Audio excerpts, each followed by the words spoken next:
안녕하세요. 내 정신 채널 가족 여러분 반갑습니다. 김찬주입니다. 오늘 토요일 귀한 시간에 이렇게 함께 해 주신 여러분 한 번 더 감사의 말씀을 드리고 시작하겠습니다. 어린 왕자의 네 번째 시간이 되겠습니다.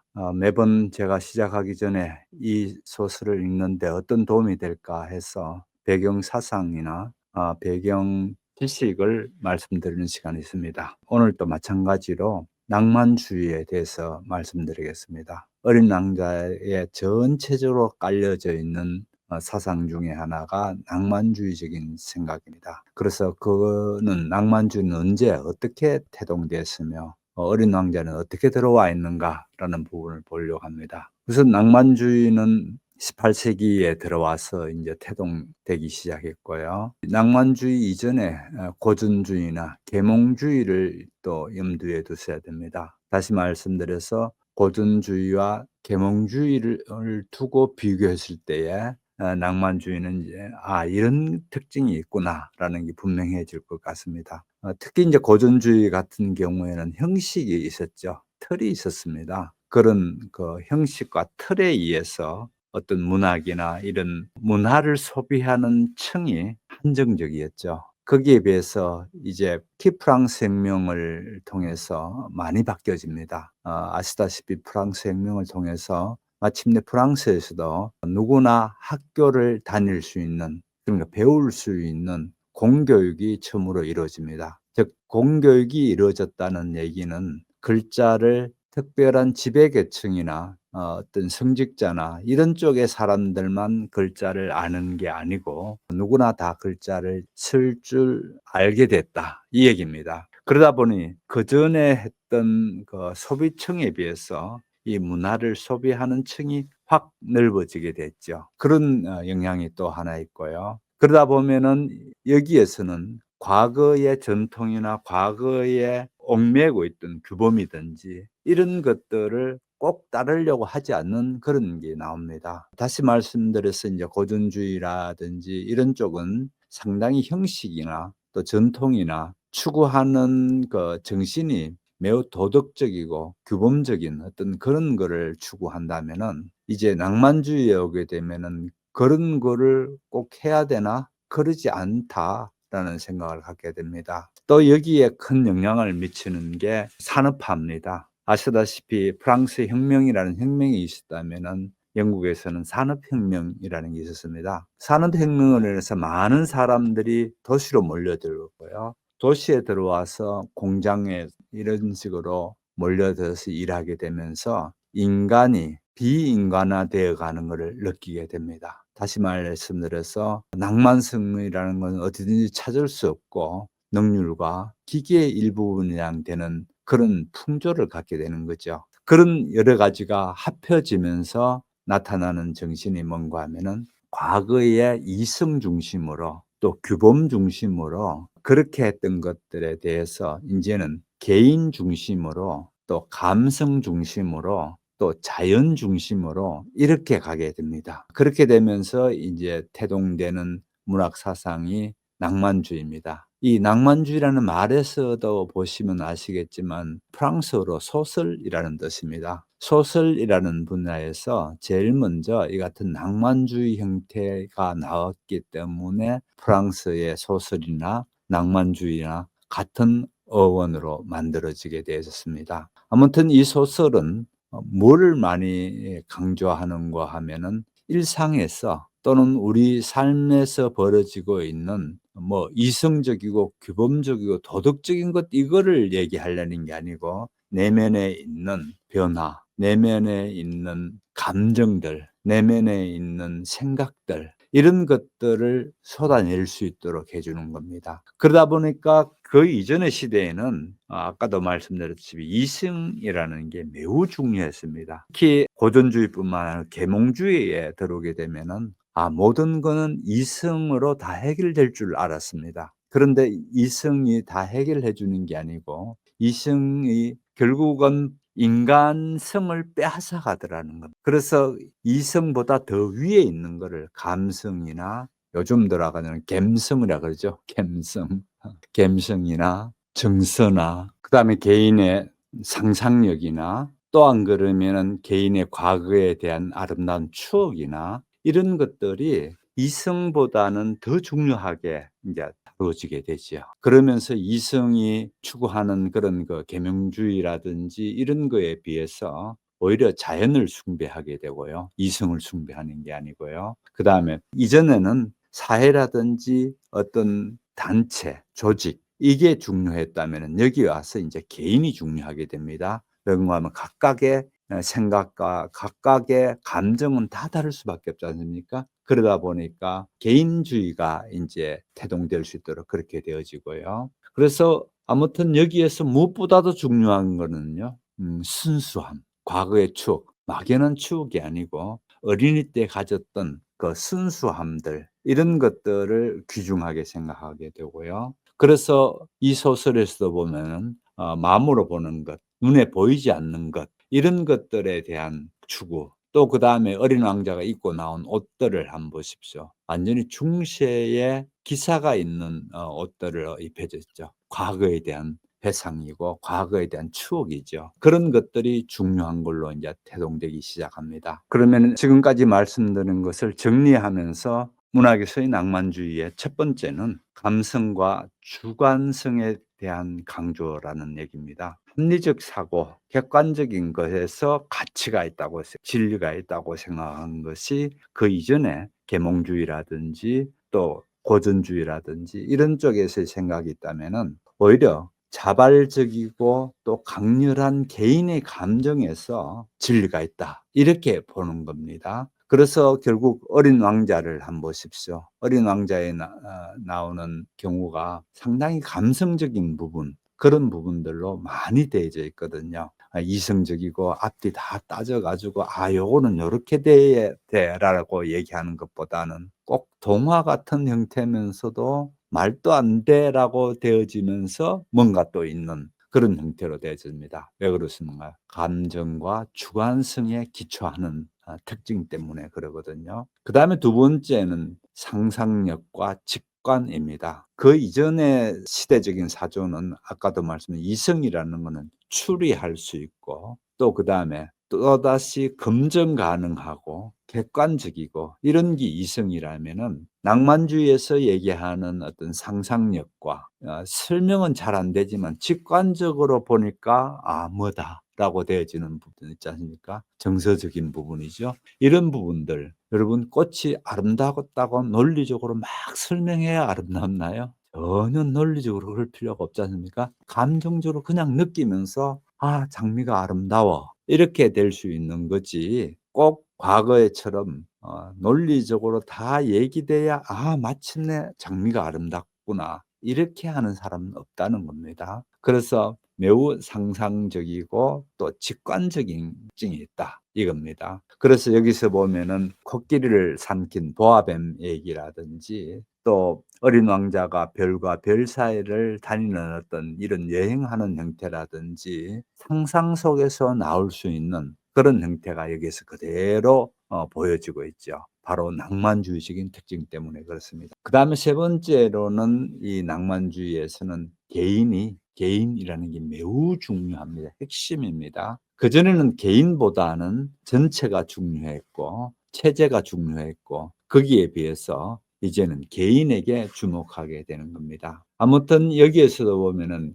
개인이 자기 표현, 경험 이런 것들로 인해서 전체 소설이 한 개인이 경험했는 얘기를 지금 얘기하고 있거든요. 그 개인도 어떻게 되냐 지극히 어린 시대의 나와 지금의 나 그냥 불시착해서 지금 이도 저도 못하는 사막에 있는 이 지금의 나와 또 어찌 보면은 생사를 가릴지 모르는 이런 상황에서 어린 시절의 나를 만나게 되고 그 어린 시절의 나와의 어떤 만남 이 얘기가 전체 얘기거든요. 그래서 매우 개인적인 얘기죠. 여기에 무슨 도덕이 어떻고 무슨 뭐 규범이 어떻고 전통이 어떻고 이런 거는 얘기하지 않고 있는 걸 보게 됩니다. 그다음에 마지막 네 번째로는요. 낭만주의는 자연에 대한 숭배가 있습니다. 그냥 아름답다라고 정도가 아니고 진리의 원천 그다음에 정신적인 영적인 원천이 자연에 있다고 하게 되고 경외감을 가지고 바라보는 게 낭만주의의 특징이죠. 그래서 특히 시나 소설이나 이런 장르에서 낭만주의가 많이 활용되죠. 왜냐하면은 여기에서 뭔가를 감동시킬 수가 있거든요. 그래서 아무튼 여기에서 보시게 되면은 자연에 대한 숭배를 쉽게 만날 수 있습니다. 왜냐하면은 작은 소행성에서 나온 어린 왕자는 기껏 해봤자 조그마한 마치 우리로 봐서는 화롯불에 불과한 화산과 사하산 요 정도 장미 한 송이 키우는 조그만 세상에 살던 어린아이가 이제 지구라는 데서 와서 또는 여행을 통해서 경험하게 되는 넓은 세상에 있습니다. 그 광활한 세상은 한마디로 자연이라고 볼 수 있죠. 그 자연에서 어린 왕자는 배우고 가게 되는 그런 부분을 볼 수가 있죠. 특히 어린 왕자가 얘기하고 있는 별에 대한 묘사에서는 거의 자연주의적인 어떤 숭배의 대상으로까지 별을 볼 수 있도록 그렇게 묘사하고 있죠. 그런 부분에서 아주 자연주의적인 요소가 극명하게 나타난다고 그렇게 볼 수 있을 것 같습니다. 아무튼 결론적으로 여기서 말씀드리는 자연주의는요, 감정에서 초점을 두고 모든 것의 상상력, 그다음에 개인에게 초점을 두고 개인이 어떻게 정서적으로 느끼고 어떤 감정을 갖게 되고 어떤 생각을 갖느냐에 대해서 거기에 비해서 물질이나 사회나 이런 것들과는 확연히 다르게 개인 중심으로 그렇게 생각하고 있는 것을 보게 됩니다. 그래서 오늘 또 이 소설을 이제 이어서 가게 될 텐데요. 이 소설에서 다른 별들을 여행하면서 실패를 거듭해 왔다면 이제 마침내 지구라는 별에 와서 지구라는 별에 오게 되는 얘기를 오늘부터 시작될 것 같습니다. 6번째 별은 10배나 더 넓은 별이었다. 그 별에는 노신사가 한 사람 살면서 커다란 책을 쓰고 있었다. 됐다. 탐험가가 하나 오는구나. 그는 어린 왕자를 보고 소리쳤다. 어린 왕자는 책상에 앉아 잠시 숨을 돌렸다. 벌써 멀리도 여행을 했구나. 너는 어디서 오는 길이냐? 노신사가 물었다. 그 두꺼운 책은 뭐지요? 어린 왕자가 물었다. 여기서 뭘 하세요? 나는 지리학자란다. 노신사가 말했다. 지리학자가 뭔데요? 어디에 바다가 있고 어디에 강이 있고 도시가 있고 사막이 있는지 아는 학자를 말한단다. 그거 참 재밌네요. 어린 왕자가 말했다. 이제야 직업다운 직업을 만났구나. 그러고는 지리학자의 별을 슬쩍 둘러보았다. 이렇게 위험 있는 별을 그는 아직까지 본 적이 없었다. 참 아름다워요. 할아버지 별에는 큰 바다도 있나요? 알 수 없다. 지리학자가 말했다. 아, 어린 왕자는 실망했다. 산은요? 알 수 없다. 지리학자가 말했다. 그럼 도시와 강과 사막은요? 그것도 알 수 없다. 지리학자가 말했다. 하지만 할아버지는 지리학자라면서요? 맞는 말이다. 지리학자가 말했다. 그러나 나는 탐험가가 아니다. 나는 탐험가를 한 사람도 만나지 못했다. 도시와 강과 산과 바다와 대양과 사막을 새러 다니는 것은 지리학자가 아니란다. 지리학자는 너무나 중요한 사람이어서 나돌아 다닐 수가 없어. 지리학자는 자기 서재를 떠나지 않는단다. 그러나 서재에서 탐험가를 맞이하지. 그들에게 질문을 하고 그들의 기억을 기록하는 거야. 그러다가 그들 가운데 한 탐험가가 흥미로운 기억을 얘기하면 그 탐험가의 품행을 조사하게 되지. 그건 왜요? 거짓말을 하는 탐험가는 지리책에 큰 난리를 일으키거든. 또 술을 너무 많이 마시는 탐험가도 마찬가지야. 그건 왜요? 어린 왕자가 물었다. 술 취한 사람은 하나를 둘러보기 때문이야. 그러면 지리학자는 산이 하나밖에 없는 곳에 둘이 있다고 기록할 거 아니니? 서투른 탐험가가 되기 꼭 알맞은 사람을 저도 하나 알고 있어요. 어린 왕자가 말했다. 있을 수 있는 이야기다. 그래서 탐험가의 품행이 괜찮다고 알려지면 그가 발견한 것을 조사하지. 거기 가보나요? 아니다. 그러려면 너무 번거롭지. 하지만 탐험가에게 증거물을 내놓으라고 요구하지. 가령 산을 발견했다고 하면 그 산에 큰 돌을 가져오라고 요구한단다. 지리학자는 갑자기 흥분했다. 그런데 너는 멀리서 왔지? 너는 탐험가다. 내 별에 대해 설명을 해다오. 그리고 지리학자는 큰 공책을 펼치곤 연필을 깎았다. 탐험가의 이야기는 우선 연필로 적는다. 잉크로 적으려면 탐험가가 증거물을 내놓을 때까지 기다려야 한다. 자, 지리학자가 물었다. 아, 내 별은 별로 재미있는 별은 아니에요. 아주 작아요. 화산이 셋 있어요. 활화산 둘, 사화산 하나. 하지만 어떻게 될지 누가 알아요? 어린 왕자가 말했다. 누가 알겠니? 지리학자가 말했다. 꽃도 하나 있고요. 꽃은 적지 않는단다. 지리학자가 말했다. 왜요? 제일 예쁜데. 꽃은 덧없는 것이기 때문이란다. 덧없다는 게 무슨 뜻이지요? 지리학책으로 말하면 지리학자가 말했다. 모든 책 중에서 가장 귀중한 책이다. 절대로 유행에 뒤떨어지지 않는단다. 산이 자리를 옮기는 것은 아주 드문 일이지. 큰 바다에 물이 마른다는 것도 아주 드문 일이다. 우리는 영원한 것들을 기록한단다. 그러나 사화산이 살아날 수도 있는데요. 어린 왕자가 끼어들었다. 덧없다는 게 무슨 뜻이지요? 화산이 죽었건 살았건 우리들 지리학자에겐 결국 마찬가지지. 지리학자는 말했다. 우리에게 중요한 것은 산이야. 산은 변. 그래서 어린 왕자는 자기 꽃을 생각하며 길을 떠났다. 한번 질문을 하면 절대로 포기한 적이 없는 어린 왕자는 되풀이해 물었다. 그건 머지않아 사라질 위험이 있다는 뜻이지. 내 꽃이 머지않아 사라질 위험이 있다고요? 물론이지. 내 꽃은 덧없구나. 어린 왕자는 생각했다. 게다가 바깥 세상으로부터 저를 보호한다는 게 네 개의 가시뿐이구나. 나는 그런 꽃을 내 별에 홀로 두고 왔구나. 이것이 그가 처음으로 느낀 호혜의 감정이었다. 그러나 그는 다시 용기를 되찾았다. 할아버지 생각엔 제가 어딜 찾아갔으면 좋겠어요? 그는 물었다. 지구가 괜찮아. 지리학자가 대답했다. 그 별은 평판이 좋아.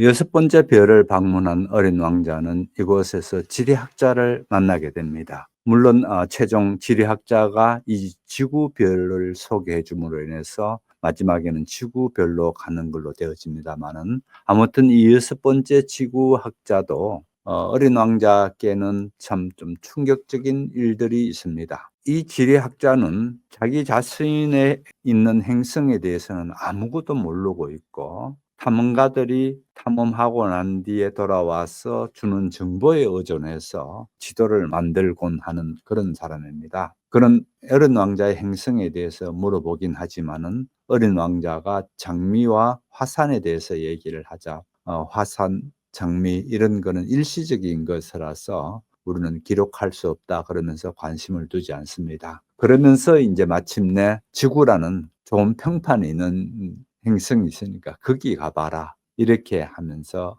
마지막으로 헤어지게 됩니다. 그러면 여기서 무엇을 말하려고 하는가라는 부분을 보겠습니다. 여기에서 당시에 낭만주의가 비판했던 것은 고전주의와 또 그 앞에 계몽주의에 대한 문제들 때문에 낭만주의가 태동된다고 좀 전에 말씀드렸습니다. 그같이 낭만주의적인 시각으로 봤을 때에 이 지리학자는 너무 계몽주의적인 생각에 빠져 있더라는 겁니다. 다시 말씀드려서 그는 책상에 앉아서 연구는 하지만은 정작 자기 주변의 별은 어떠하고 자기 감정은 어떻고 또 관계는 어떻고 이런 거에 대해서는 매우 무관심한 것을 보게 됩니다. 그래서 결국은 낭만주의가 아까 개인에 초점을 둔다 했지 않습니까? 감정을 중시한다고 했습니다. 그런 거에 대해서 너무 맞지 않는 부분을 보게 되는 거죠. 그래서 이제 그런 부분을 여기에서는 풍자하고 있는 그런 거죠. 아무튼 여기에서 이 같은 그 지리학자 눈에 봤을 때에 어린 왕자가 그토록 소중히 여기면서 마음속에 두고 있는 장미라는 것은 아무 소용없는 것, 아무 일시적이고 아무 가치가 무가치한 걸로 그렇게 치부해 버립니다. 그러면서 어린 왕자는 결국은 이 지리학자를 통해서 비판하고 있는 부분은 추상적인 지식에 매몰된 어른들, 그러면서 실질적으로 인간이 인간이게끔 하는 어떤 감성에 대해서 아주 소홀히 여기는 그런 부분, 무엇보다도 자기 내면의 세계에 대해서는 있는 둥 없는 둥 보살핌이 없는 그런 거에 대해서 매우 비판적인 시각을 가지고 있고요. 무엇보다도 자연과의 교감 이런 부분들을 못하고 있는 것에 대해서 상당히 비판적인 그런 입장을 보이고 있죠. 자연과의 교감을 못하고 있는 그런 거에 비해서 이 낭만주의적인 생각이 결국 진정한 깨달음에 이룰 수 있는 길이 있다. 이 부분을 얘기해 주고 있습니다. 일곱 번째 별은 따라서 지구였다. 지구는 여간한 별이 아니다. 이 별엔 왕이 111명, 물론 흑인 왕도 포함해서 지리학자가 7,000명, 사업가가 90만 명, 주정뱅이가 750만 명, 허영쟁이가 3억 1,100만 명.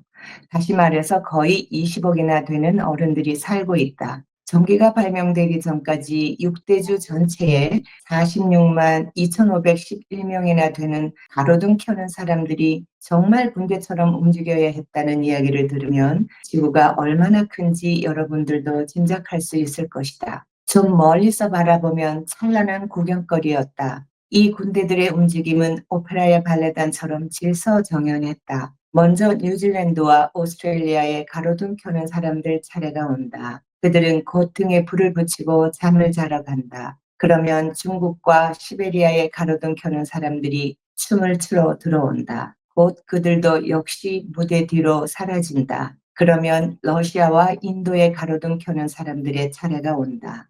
이어서 아프리카와 유럽에 가로등 켜는 사람들, 이어서 아메리카와 북아메리카. 그들은 무대에 등장하는 순서에 결코 실수하는 법이 없었다.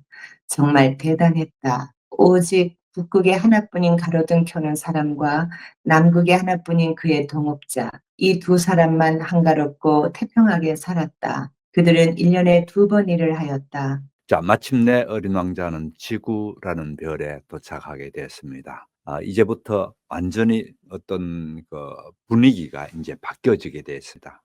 장면 전환이 일어난다 할까요? 완전히 다른 이제 모드로 나오기 시작했고요. 아무튼 이제부터는 좀 더 본문을 면밀히 검토하면서 그렇게 들어가기 위해서 제가 본문을 또 한 번씩 읽으면서 그렇게 해 나가도록 하겠습니다. 보시다시피 16장 처음 시작할 때에 지구는 여간한 별이 아니다.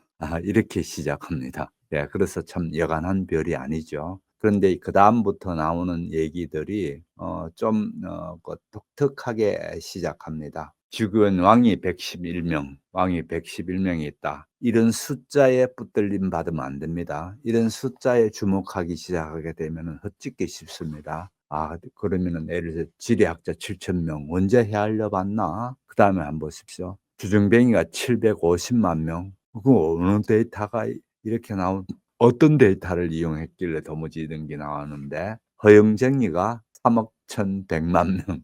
이 허영쟁이는 어떻게 뽑아내나요? 한마디로 말해서 지구가 어떻게 큰가라는 거를 이제 수치를 동원시켜서 이렇게 광대하다라는 거를 얘기하고 있습니다. 그러면서 다시 말해서 지구는 한 20억이나 되는 어른이 살고 있다. 뭐 당시에 한 20억쯤 됐겠죠. 그래서 어떻다고요? 일단은 지금까지 별에 비해서 그야말로 여간하지 않다라는 게 수치상으로 이렇게 먼저 얘기됩니다. 그렇게 되면서 그 다음에 전기가 발명되기 이전까지 지구 전체에 46만 2,511명이나 되는 가로등 켜는 사람이 있었다. 자, 45만 2,511명. 이거는 의미 없는 숫자라 했습니다. 그죠? 의미 없다고 보다 주목할 필요가 없는 숫자입니다. 그냥 많은 숫자가 있더라는 건데 왜 하필 가로등 켜는 사람을 자꾸 얘기할까요?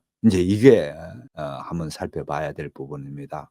영감이 앞에 11장에서도 가로등 켜는 사람에 대한 얘기가 나왔거든요. 그 11장에서 가로등 켜는 사람 얘기할 때는 자기 혼자 살고 있는 거기에서 명령이다. 그러면서 마치 기계적으로 가로등을 켰다 하는데 아주 정신없이 또 자기가 뭐랄까요? 번아웃 될 정도로까지 그렇게 열심히 가로등을 켰다 껐다 하는 사람을 만나게 됩니다. 그래서 물어보았을 때 왜 켜고 왜 꺼야 되는지도 모른다. 그것조차도 명령이기 때문에 한다는 겁니다. 자기가 일하는 것도 명령이고 지금 껐다 켰다 하는 것도 그렇게 명령에 따라서 할 뿐이고 왜 하는지는 모른다고 그렇게 얘기하는 게 11장에 나오는 가로등 켜는 사람 램라이트라 하는데, 이 램라이트가 11장에서도 나오고 또 여기 또 나옵니다. 왜 그럴까라는 부분을 한번 보도록 하겠습니다. 우선 가로등 켜는 사람이라는 부분을 한번 보겠습니다. 당시에 이 소설을 쓸 때만 하더라도 이미 가로등 켜는 사람은 다 없어졌습니다. 왜냐하면 전기가 발명되어지면서 이미 없는 일입니다.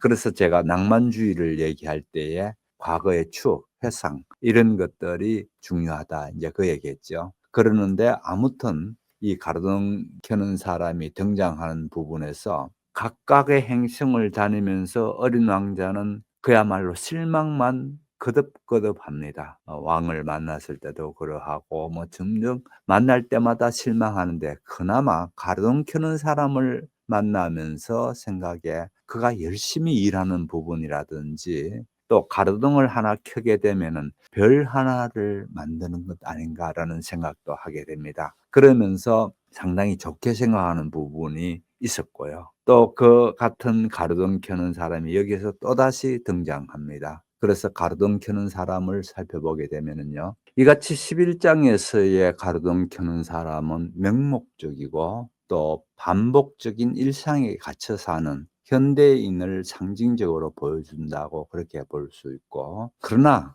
또 의미 있는 부분은 그 같은 노동이 무의미해 보일 수 있으나 어린 왕자 눈에서는 봐서 별을 하나 만드는 것 같은 이런 가치를 발견하게 됩니다. 거기에 비해서 이제 16장에 오게 되면은 가로등 켜는 사람 한 사람이 나타나는 게 아니고 아까도 보셨다시피 어마어마하게 많은 사람의 단체로 이렇게 등장하게 되지요. 얼마라고요? 46만 2,511명이라는 거대한 가로등 켜는 사람의 군대가 있다, 이렇게 보면 됩니다. 그래서 이 사람들도 마찬가지로 밤이 되면은 질서정연하게 자기가 맡은 일을 수행하고 있고, 이 사람들이 마치 발레 공연을 하듯이 이렇게 아름다운 광경을 연출하고 있더라.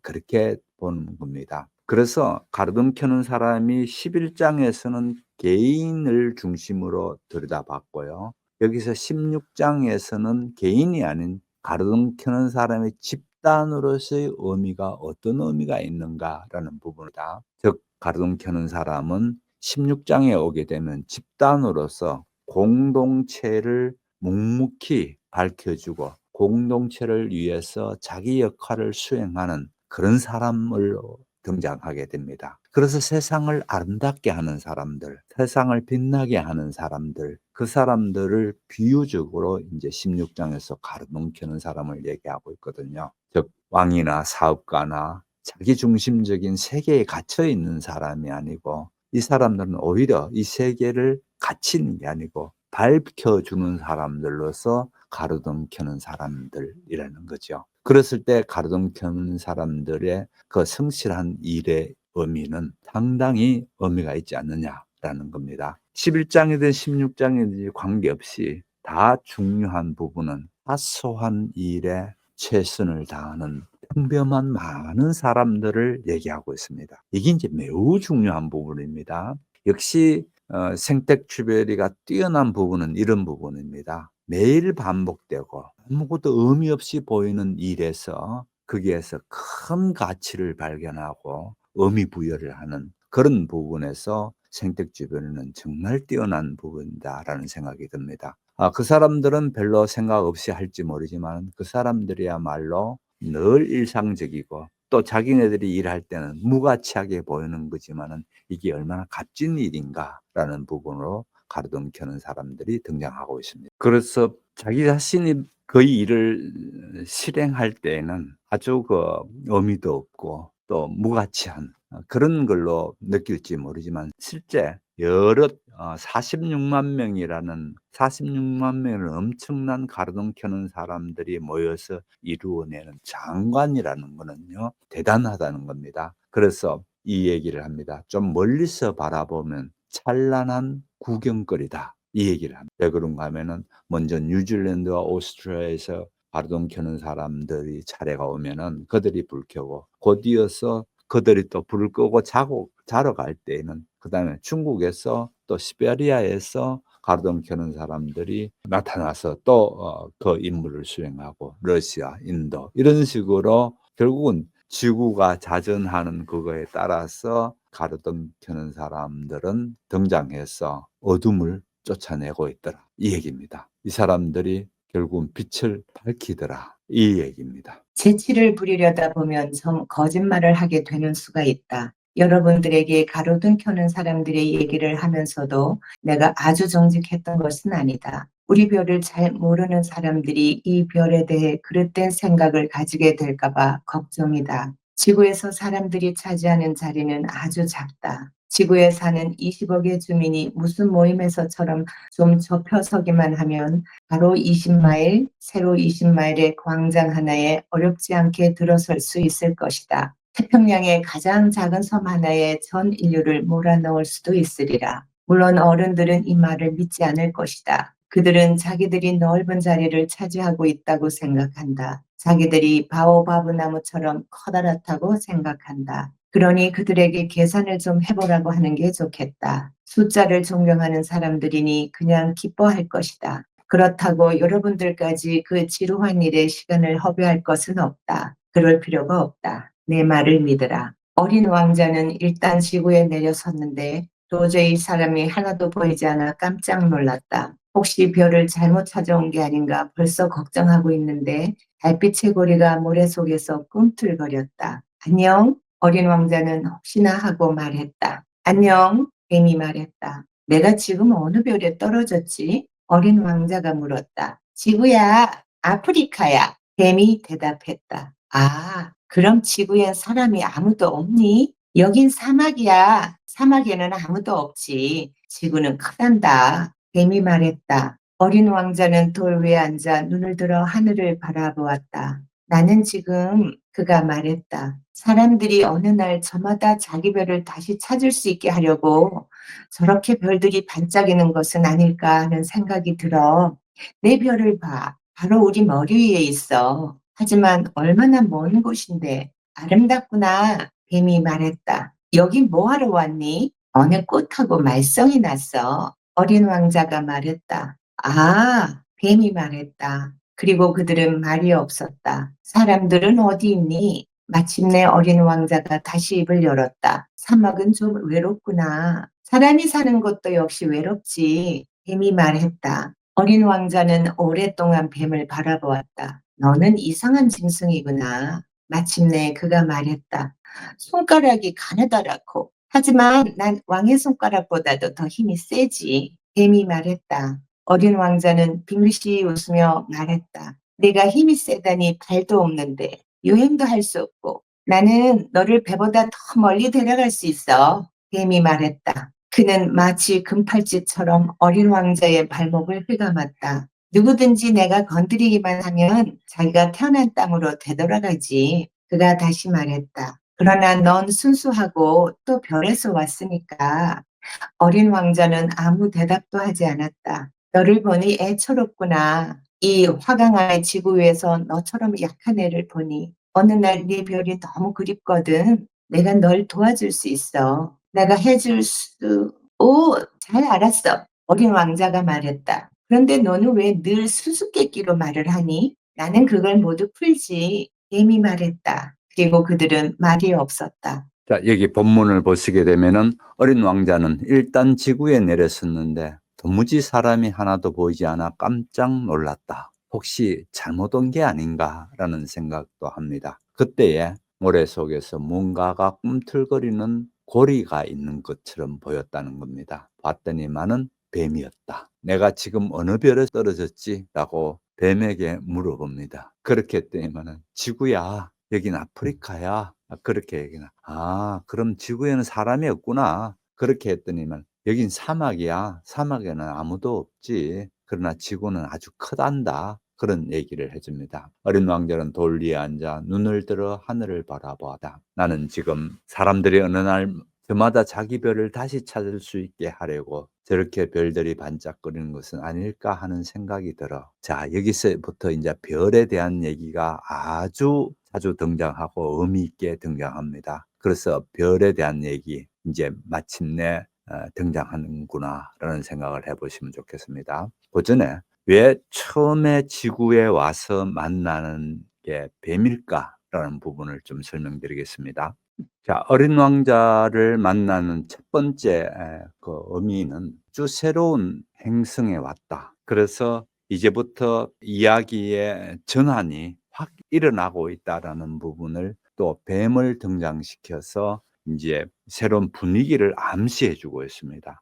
그런 부분이 첫 번째고요. 그래서 다른 행성을 했을 때 만나는 것하고는 아주 다른 모양새의 그 뱀이라는 것을 만나게 되는 게 그런 의미가 있고요. 아무튼 아주 새로운 경험을 시작한다. 이렇게 뭐 편안하게 생각하시면 되겠습니다. 그다음에 두 번째는 아시다시피 지혜롭고 뱀이 물론 그 지혜라는 게 어떤 의미, 얼마나 지혜로운 건가라는 거는 구약 성경에 오게 되면은 뱀이 오히려 사악한 사탄의 형태로 이제 나타납니다만은 어떤 뱀은 서양 사상에 있어서 가지게 되는 상당한 의미가 있습니다. 그 의미 가운데 한 가지가 바로 이 지혜에 해당되는 거고요. 그래서 우리가 생각하는 뱀보다는 훨씬 더 서양 사상에서는 자기 가문을 상징하는 문장이라는 걸 만드는 문화가 있었는데 그 문장을 만들 때에 뱀을 잘 활용하는 경우라든지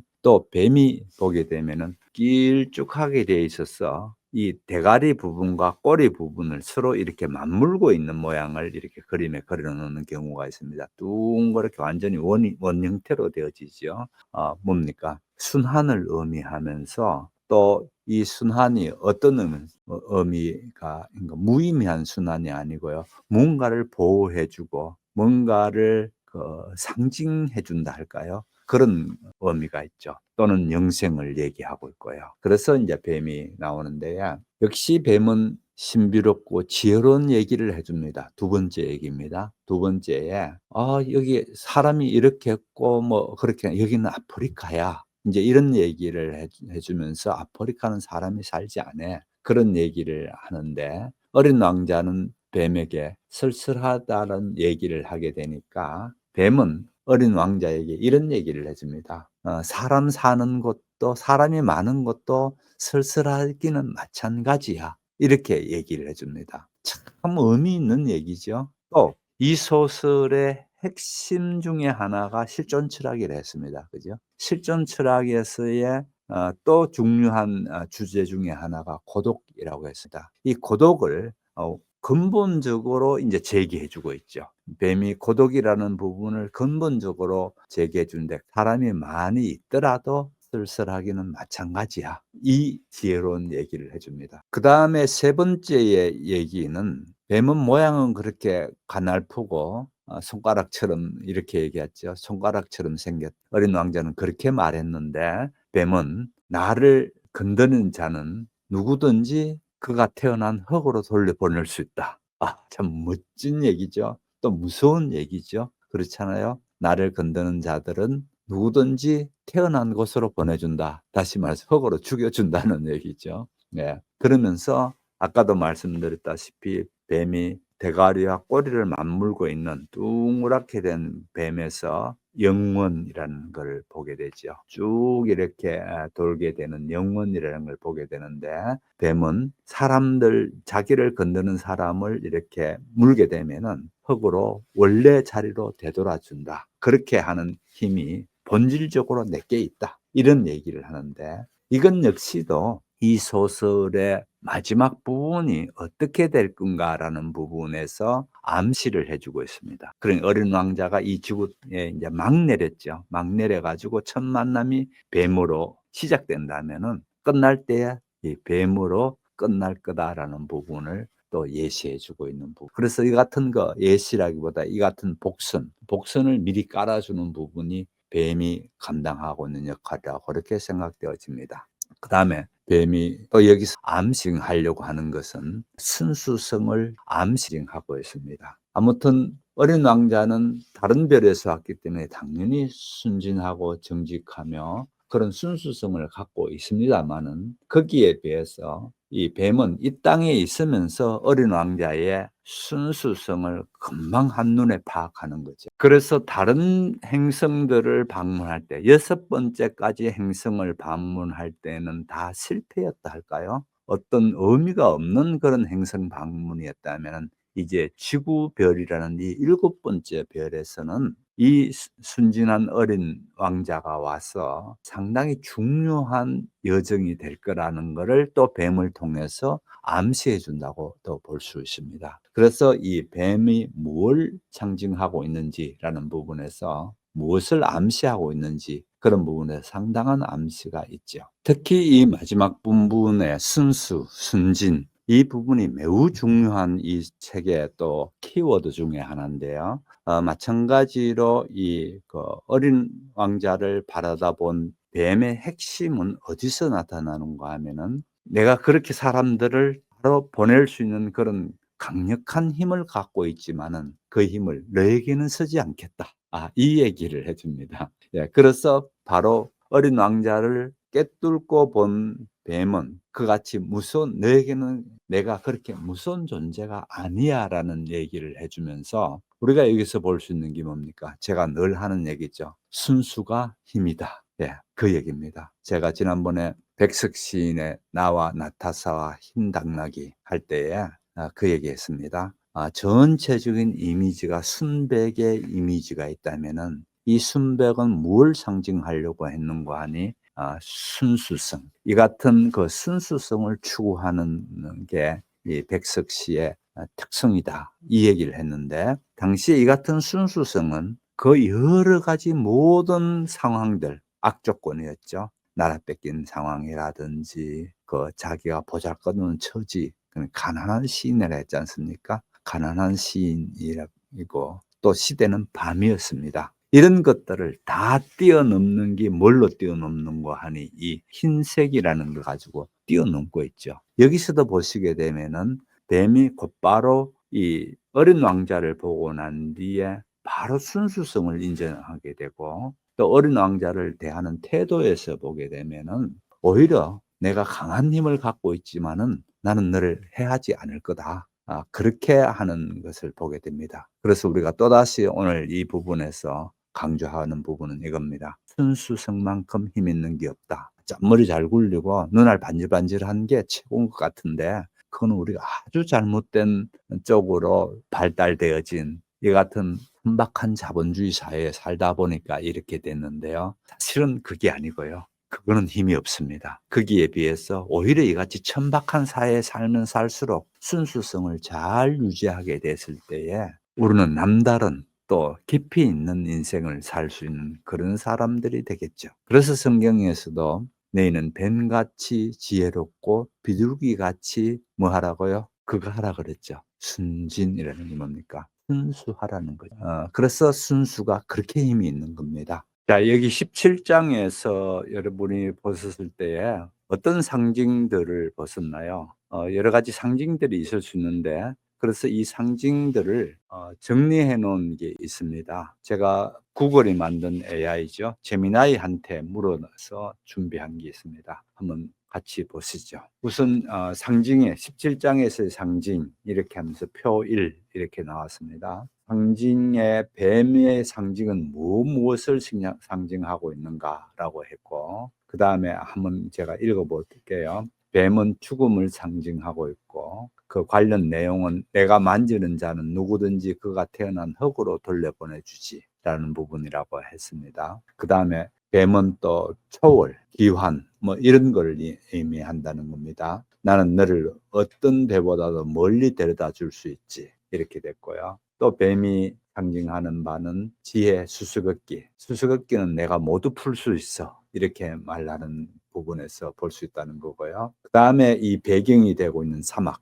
왜 하필 사막에 떨어졌을까라는 걸 한번 생각해 볼 수가 있죠. 사막에는 사람이 없고 사람들 가운데 설령 있더라도 외로워라고 했으니까 고독과 소외를 얘기하고 있죠. 그 다음에 사막은 광대함. 뭔가 하면 지구는 이제 넓은 광대한 세계를 이제 어린 왕자는 방문하게 되는 이 지구는 워낙 광대한 그런 자리다라는 거에서 그다음에 사막은 일종의 그다음에 그 전환점 지구 여행의 첫 전환점이라 할까요? 시작점이라 할까요? 전환이 되어지면서 첫 그 시작점이 사막으로 그렇게 시작됐다. 이렇게 보시면 되겠습니다. 그다음에 표 2를 보시게 되면 마찬가지로 표 2의 그 고독이라는 거는 텅 빈 사막 이 이제 고독을 얘기하고 있고 사람들 속에서도 또 외롭다라는 뭐 또 고독을 얘기하고 있죠. 전체 이야기와의 관계성에서 봤을 때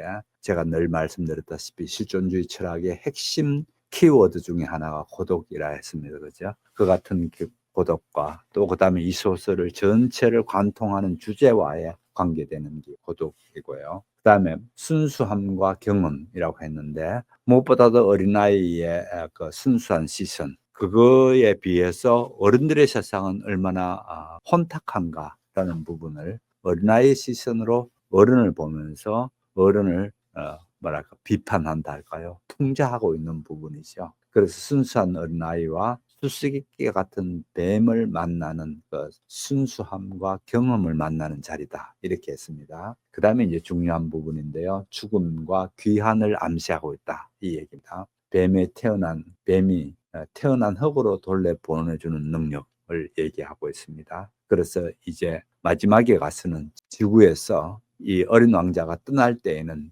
뱀의 도움을 받아서 떠나겠구나라는 것을 암시하고 있습니다. 어린 왕자는 사막을 가로질렀으나 단지 꽃 한 송이를 만났다. 꽃잎을 셋 가진 꽃 한 송이, 아무것도 아닌 꽃 한 송이. 안녕, 어린 왕자가 말했다. 안녕, 꽃이 말했다. 사람들은 어디 있지? 어린 왕자가 점잖게 물었다. 그 꽃은 어느 날 대상이 지나간 것을 본 적이 있었다. 사람들, 얘네 곱쯤 있는 것 같아. 몇 년 전에 그들을 보았지. 하지만 어디 가야 만날 수 있을지 전혀 알 길이 없어. 바람이 그들을 몰고 다니지. 그들은 뿌리가 없어서 아주 곤란을 겪는 거야. 안녕히, 어린 왕자가 말했다. 안녕히, 꽃이 말했다.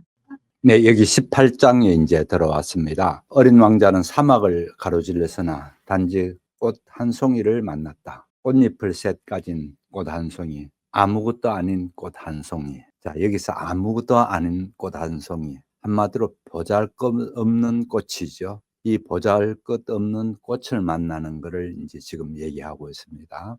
이 꽃을 어디다 비교하면 좋으신가 하면은 어린 왕자가 원래 자기가 자기 자신의 별에서 장미를 키웠던 그 장미와의 비교를 하면서 이 꽃을 생각하면 좋습니다. 우선 어린 왕자는 아시다시피 사막이라는 이 척박한 지역 매우 외로운 자리에서 짓하면 지나치기 쉬운 아주 보잘것없는 꽃을 만나는 얘기입니다. 그 꽃에다가 안녕이라고 인사를 하고 또 꽃도 대답을 하고 그렇게 하면서 묻습니다. 여기에 왜 사람이 없지? 이제 이렇게 물어보니까 꽃이 하는 얘기가 재밌습니다. 사람 17쯤은 나는 봤어. 대상들이 지나가는 걸 봤다는 거죠. 하지만 어디 가야 그들을 만날 수 있는지 전혀 알 수가 없어. 아마 그들은 바람이 몰고 다니는 거지. 그 다음에 얘기가 중요한 얘기가 나옵니다. 그들은 뿌리가 없어서 아주 곤란할 거야. 이 얘기를 합니다.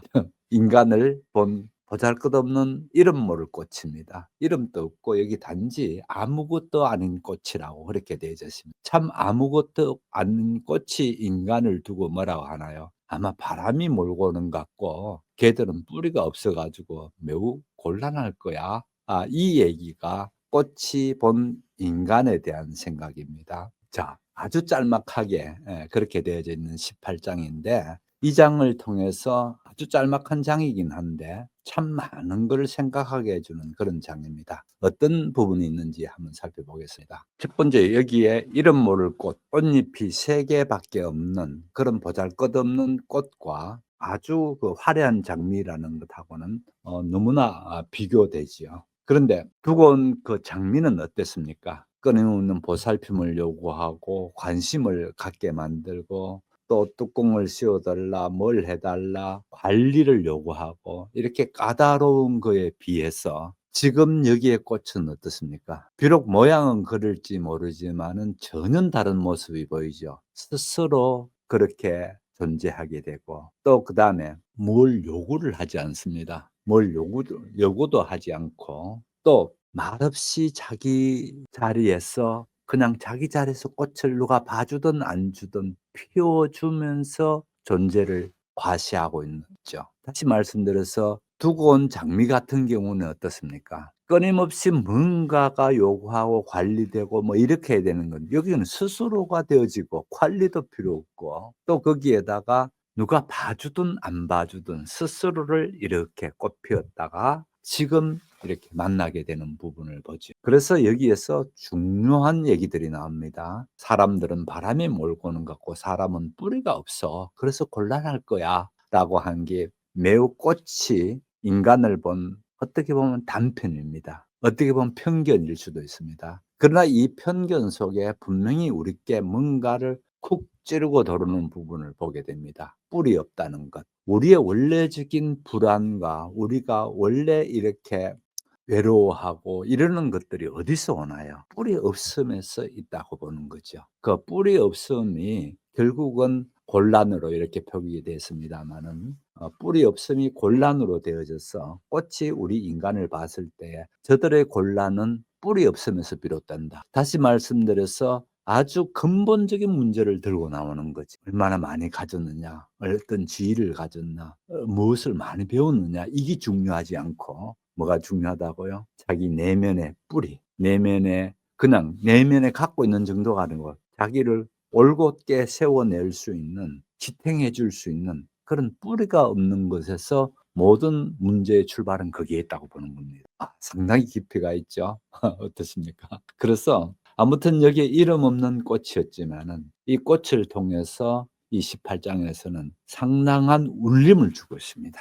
인간이 뭔가, 이렇게 외로워하고 이렇게 방황하는 원인이 뭔가, 거기에 대해서 울림을 주고 있죠. 아주 쉬운 단어를 사용해서 뿌리 없음에 우리가 흔히들 그러지 않습니까? 저놈 근본 없는 놈이야. 이렇게 되면은 엄청 우리 어릴 때에 그 나쁘게 어른들이 아이를 평할 때 아주 나쁘게 말하는 게 근본 없는 놈이다. 이 얘기입니다. 그것처럼 여기에서는 뿌리가 없다라고 되어지는데 이 뿌리 없음의 인간 존재에 대해 가지고 결국은 이 다음에 나오는 여우를 만나는 것에 대한 전조 단계가 되어집니다. 그럼 뿌리 없이 이렇게 되어진 게 어떻게 되는가? 여우를 만나서 길들임을 통해서 인간이 또 관계를 통해서 또 뿌리 없기 때문에 오히려 우리는 관계를 통해서 우리 자신을 세울 수 있다고 하는 것에 대한 전조로 여기에서 이제 나오게 되죠. 아무튼 사막에서 우연히 만난 이 뿌리 없다고 한 이 인간에 대해서 뿌리 없다고 일가를 날리고 있는 이 보잘것없는 꽃. 우리는 비록 보잘것없는 꽃이라고 그냥 간과하고 지나칠 수도 있으나 일단은 이 사막이라는 이 외로운 상황에서 이 어린 왕자는 그 꽃에 시선이 갈 수밖에 없었고 또 말을 걸었더니만은 꽃도 안정이라고 대답하는 여기에서 이제 관계를 맺기 시작하면서 여기에서 중요한 상징성을 또는 핵심 문제를 그야말로 일격에 팍 맞게 되는 그런 장면을 보게 됩니다. 자, 정리 한번 보겠습니다. 이 18장에서는 이름 모르는 꽃, 아주 보잘것없는 그 꽃을 통해서 장미와의 좋게 비교시키면서 장미와 어떤 면에 다른가 말씀드리는 것처럼 이 이름 없는 꽃은 자기 뿌리가 분명하고 자기 존재의식이 분명하고 자기의 중심에 올곧은 게 딱 있는 거에 비해서 이쪽 두고 온 장미는 어땠습니까? 허영심에 불타오르고 그렇죠? 까다로운 그 사랑의 관계, 관계를 맺는 게 매우 복잡하고 불편해서 결국은 어쩔 수 없이 여행을 떠나게 된 게 지금 이 상황이거든요. 그래서 오해와 갈등, 감정, 복잡한 것이 여기에 얽혀 있는 거에 비해서 이 사막에 자라고 있는 이름 모를 이 꽃은 매우 순결합니다. 또 거기에다가 매우 본질적인 것을 추구합니다. 내가 뭐 남에게 잘 보여야 된다든지 이런 거에 대한 관심은 없습니다. 오히려 스스로 존재함을 스스로 만족하고 있는 것을 봅니다. 어떻습니까? 이쪽 장미는 스스로 존재가 아니고 늘 관리받기를 바라고 관심 주기를 바라고 이런 게 장미라면은 좋게 비교되지요. 또 외양을 다시 또 한번 보게 되면은요. 장미는 화려함과 아름다움이라는 게 외적으로 금방 드러난다면은 이 새 꽃잎 가진 이름 모를 이 꽃은 어떻게 되나요? 꽃도 아닌 게 꽃이죠. 한마디로. 시선도 못 받을 꽃일지도 모릅니다. 그러나 그 속에는 뭐가 있는가 하면은 단순함이 있습니다. 예. 앞쪽은 장미는 화려함이 아름다움이라는 것을 갖고 있다면은 여기는 겨우 꽃잎 3 개뿐인 아주 단순한 부분들이 또 여기에 한마디로 아무것도 아닌이라고 여기는 이렇게 표현됐습니다마는 그런 것들을 볼 수 있는 게 특징이다. 이렇게 보시면 되겠습니다. 어린 왕자는 높은 산에 올라갔다. 그가 그때까지 알고 있던 산이라곤 무릎밖에 안 차는 화산 3개뿐이었다. 거기다가 사화산은 걸상으로 쓰고 있었다. 그래서 그는 생각했다. 이렇게 높은 산에서라면 이 별 전체와 사람들을 한눈에 다 볼 수 있겠는데. 그러나 그는 뾰족뾰족한 바위 꼭대기밖에는 보지 못했다. 안녕. 그는 무턱대고 말을 했다. 안녕, 안녕, 안녕. 메아리가 대답했다. 너희들은 누구냐? 어린 왕자가 말했다. 너희들은 누구? 너희들은 누구? 너희들은 누구? 메아리가 대답했다. 내 친구가 되어줘. 난 외로워. 그가 말했다. 난 외로워. 난 외로워. 난 외로워. 메아리가 대답했다. 그래서 그는 생각했다. 별 이상한 별이 다 있네.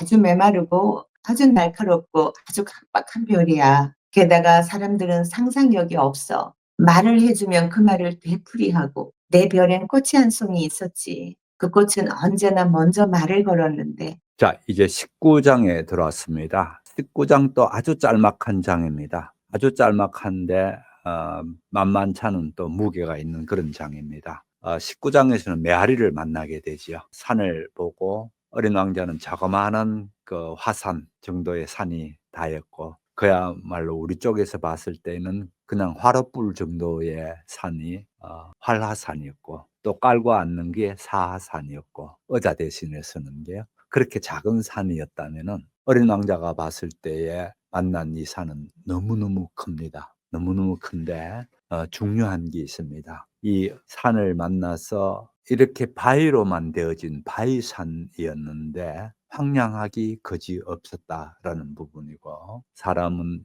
만날 그거는 전혀 없었고 그래서 그나마 그 산을 향하여 이제 공손히 인사합니다. 안녕하세요. 이제 이렇게 인사했더니만은 웬걸 돌아오는 말이 그대로 안녕하세요, 안녕하세요, 안녕하세요 이런 식으로 돌아오는 거예요. 그럼 메아리가 돼서 되돌아오죠. 그 다음에는 아직 메아리가 뭔지 모르니까 누구세요? 그렇게 또 묻습니다. 그러니까 누구세요, 누구세요, 누구세요 또 되돌아오고 이런 되돌아오는 거에 대해서 또 이번에는 나와 친구 되어 주세요. 혼자예요. 라고 했더니만은 혼자예요, 혼자예요, 혼자예요가 계속해서 되돌아오는 걸 참 이상한 별이구나. 이제 그렇게 합니다. 이렇게 얘기합니다. 온통 메마르고 뾰족하고 험악하고 무시무시하다고 어린 왕자가 산을 보는 어떤 느낌입니다.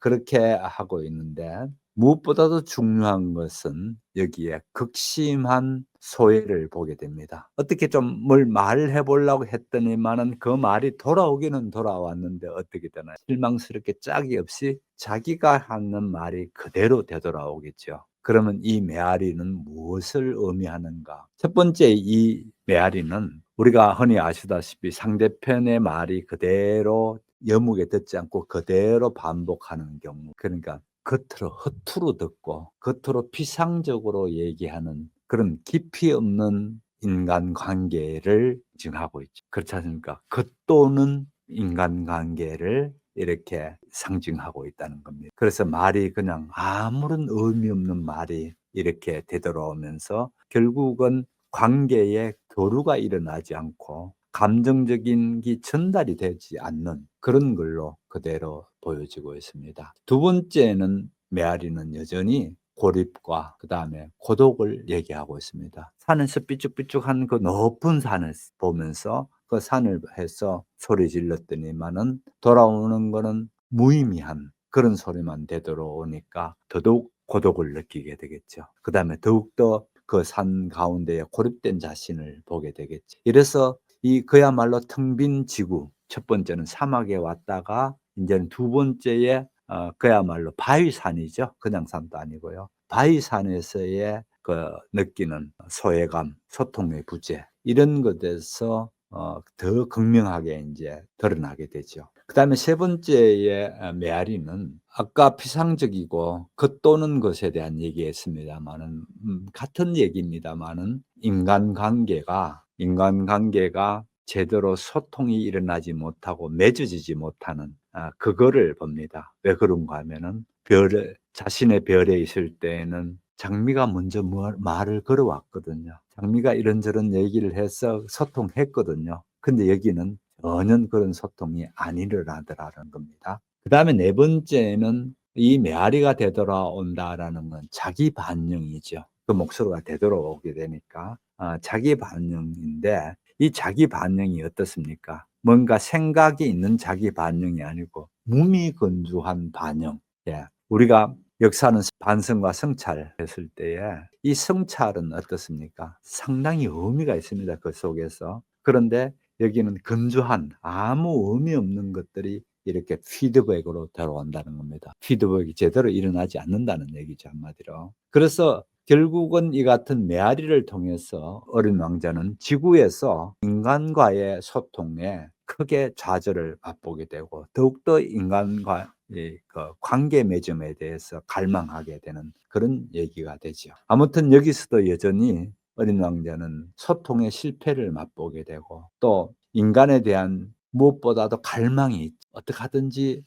만나서 서로 주고받는 그런 관계를 갖고 있습니다. 그런데 이 갈망이 어디서 이제 차츰 이루어지기 시작하는가 하니 그 다음에는 여우를 만나면서 이제 달라지게 되는 건데 여우를 만나기 직전에 바로 얼마만큼 심한 좌절 또는 심한 실패감에서 있고 또 그 다음에 얼마나 메마르고 힘든 상황에 있는가를 지금 이 산에서 메아리를 만나는 걸 보게 됩니다. 아무튼 이 같은 그 부정적인 느낌, 메아리에 대한 부정적인 느낌이라든가 인상을 갖게 되는가 하면은 또 한편으로 어떻게 되나 이렇게 되면은 두고 장미가 또다시 그리워지죠. 두고 장미가 그 같이 관계에 맺었던 그 관계가 소중하다는 걸 또다시 깊이 뼈저리게 느끼게 되는 그런 시간이 되겠죠. 결국은 이 장에서 보시게 되면은 첫 번째에 뱀을 만났고 그다음에 꽃잎이 3개뿐인 보잘것없는 꽃을 만났고 그다음에 또 메아리를 만나고 이렇게 되는 관계 속에서 차츰차츰 그 인간과의 관계를 열망하게 되는 부분이 되고요. 다음 장에 가게 되면은 여우와의 만남을 갖게 되는 전초전에 지금 와 있죠. 그래서 결국은 이 책의 주제인 소통의 어려움과 외로움 이 부분들을 극명하게 보여주고 있는 게 19장이다. 그렇게 보시면 되겠습니다. 아무튼 이 일로 인해서 어린 왕자는 무엇보다도 더 깊은 관계를 모색하는 전환점이 되고 또 더 깊은 관계를 찾아 나서는 갈망을 여기에 더 갖게 되는 그런 장이라고 보면 되겠습니다. 말씀드린 것처럼 이 19장은 앞장과 더불어 매우 철학적인 거고 매우 근본적인 문제를 다루고 있습니다. 자, 인간 존재라는 문제가 단순히 인간이 어디에 있다보다 관계를 못 맺고 있을 때에 인간 존재라는 건 허망하기 짝이 없다는 거죠. 그래서 관계를 찾게 되고 또 뿌리 없는 존재에 대한 어떤 자기 성찰과 반성이 역사의 주된 요소라 했듯이 여기서 보면은 어떤 그런 성찰이 또 있을 수 있고요. 그래서 이 18장과 19장을 통해서 아주 짤막한 장이긴 하면서도 인간의 깊은 면을 이제 건들고 있고 무엇보다도 매우 철학적인 그런 장이라고 볼 수가 있습니다. 그러나 어린 왕자는 사막과 바위와 눈을 헤치고 오랫동안 걸어서 마침내 길을 하나 발견하게 되었다. 길은 모두 사람들이 사는 곳으로 통한다. 안녕, 그가 말했다. 장미가 피어 있는 정원이었다. 안녕, 장미꽃들이 말했다. 어린 왕자는 그 꽃들을 바라보았다. 모두 자기 꽃과 닮은 꽃들이었다. 너희들은 누구니? 어린 왕자는 어리둥절해서 물어보았다. 우리는 장미꽃이야. 장미꽃들이 대답했다. 아, 어린 왕자가 말했다. 그는 자기가 매우 불행하다고 생각했다. 그의 꽃은 자기가 이 세상에서 같은 종류로는 단 한 송이의 꽃이라고 말했었다. 그런데 정원 하나에 이렇게 똑 닮은 꽃이 5,000송이나 있다니. 내 꽃이 이걸 보면 몹시 화가 나겠지. 어린 왕자는 속으로 말했다. 웃음거리가 되지 않으려고 큰 소리로 기침을 하고 죽는 신용을 하겠지. 그럼 나는 할 수 없이 돌봐주는 척 해야겠지. 그러지 않으면 나까지 부끄럽게 만들려고 정말 죽어버릴지 몰라. 그리고 그는 또 이렇게 생각했다. 나는 내가 세상에 하나밖에 없는 꽃을 가진 부자라고 생각했는데 흔한 장미꽃 하나를 가졌을 뿐이야. 거기에다 무릎밖에 안 차는 화산 3개. 그것도 하나는 영원히 꺼져 있을지도 모르는데 그런 걸 가지고 어떻게 훌륭한 왕자가 되겠어? 그는 풀밭에 엎드려 울었다. 자, 20장에 와서 장미꽃들을 만나게 되는 장면입니다. 아시다시피 B612라는 자그마한 별에서 장미 하나를 가꾸면서 있었던 어린 왕자는 지구라는 어마어마하게 큰 별에 와서 여러 가지 놀라운 일을 당하기는 하는데 그중에 매우 충격적인 일을 만나게 됩니다.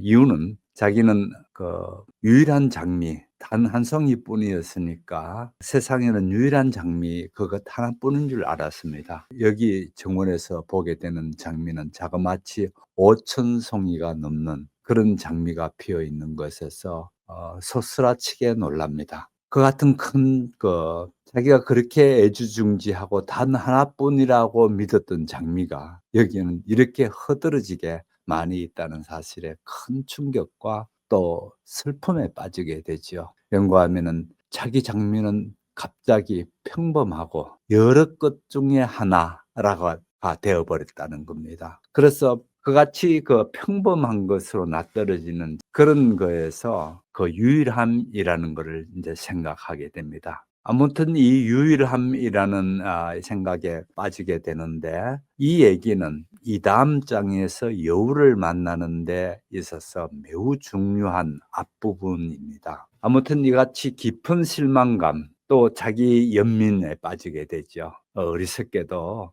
그 장미가 하는 얘기를 그대로 곧이곧대로 믿고 정말 세상에는 유일한 장미가 그거 단 줄 알았는데 여기에서는 이렇게 흔하게 이렇게 많다는 거에 대해서 참 깊은 존재 자체에 대한 깊은 회의에 빠지게 되지요. 아무튼 이같이 자기가 유일한 것 또는 특별한 것에 대한 것이 산산이 조각나 버리는 상태에서 마치 자기가 가졌던 아주 소중히 감지하고 있던 비밀이 마구 탄로 나버린다든지 마구 온천하에서 전혀 비밀이 아닌 상식이 되어버리는 듯한 그런 거에 문제에 봉착하게 되죠. 그래서 결국은 유일함이라는 것에 대한 질문을 갖게 되고 그 질문을 통해서 겉으로 보이는 희소성 또 양적인 풍요가 가치를 결정하는 게 아니더라라는 원리를 깨닫게 됩니다. 중요한 거는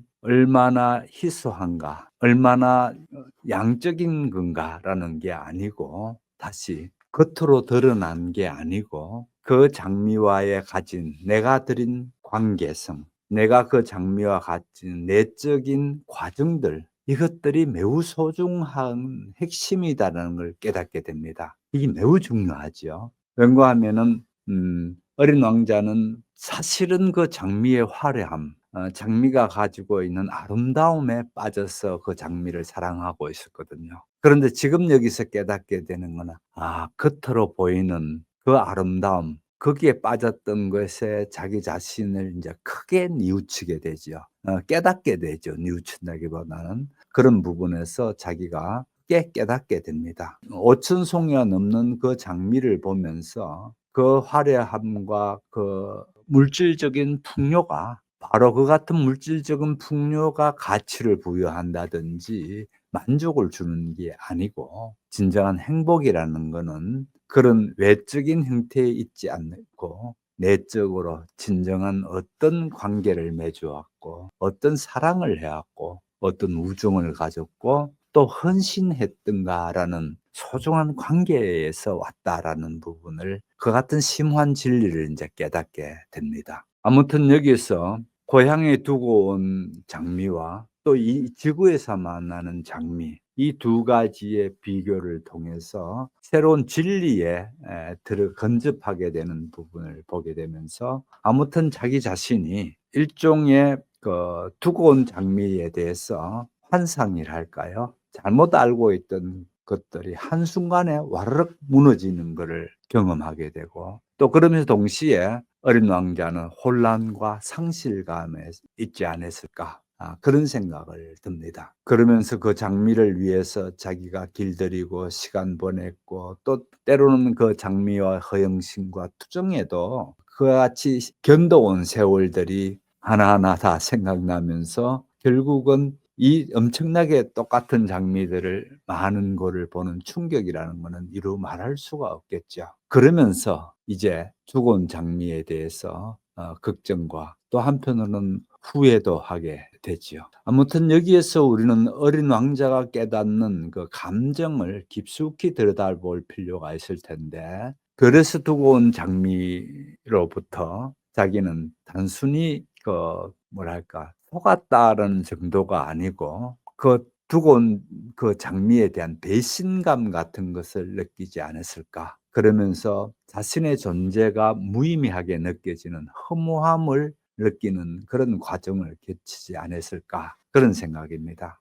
그토록 별에 있을 때는 특별한 관계라고 믿었던 그 관계가 이 광활한 이 지구라는 자리에 왔더니만은 정말 너무나 흔하고 평범한, 아무것도 아닌 너무나 흔한 것들이라는 것에서 깊은 절망감을 느끼지 않았을까. 그래서 결국은 이런 과정을 통해서, 이런 생각을 통해서 어린 왕자는 마음속 깊이 있었던 자신의 별에 있는 장미에 대한 진심 어린 배려와 걱정, 그런 거를 강하게 깨닫게 되고, 비록 지금은 그 장미의 허영심과 잦은 투정으로 인해서 별을 떠나와 있지만은 두고 온 그 장미에 대한 보살핌과 책임, 또 그다음에 자기가 다 하지 못한 그런 그 미숙함들, 이런 것들에 대해서 아주 미안해하고 또 깊은 애정을 다시 확인해 볼 수 있는 그런 자리가 됩니다. 결국 이 장면에서 어린 왕자는 겉으로 보이는 것만 가지고 자기 스스로가 쉽게 생각해 버렸던 것, 그런 것들에 비해서 이제는 내면에 진정한 것, 내면에 숨겨져 있는 그거를 제대로 보는 마음의 눈을 가져야 한다라는 것을 여기서 어린 왕자는 깨닫게 되죠. 그래서 더 이상 이제는 장미의 겉모습에만 매료된 게 아니고 그와의 관계 속에서 곧 이제 다음 장에 나오게 될 여호와의 만남에서 이 진정 마음으로 보는 것의 중요성을 아주 철저히 깨달을 수 있는 그런 전 단계가 여기에서 장미들과의 만남, 자그마한 5천 송이나 해당되는 장미들과의 만남에 의의가 있지 않나, 이런 생각이 듭니다. 예, 여기에서 어린 왕자가 자기 중심적인 좁은 시야, 여기에서 이제는 좀 더 근본적인 시야로 볼 수 있도록 되어지는 그런 개안이 일어난다고 할까요?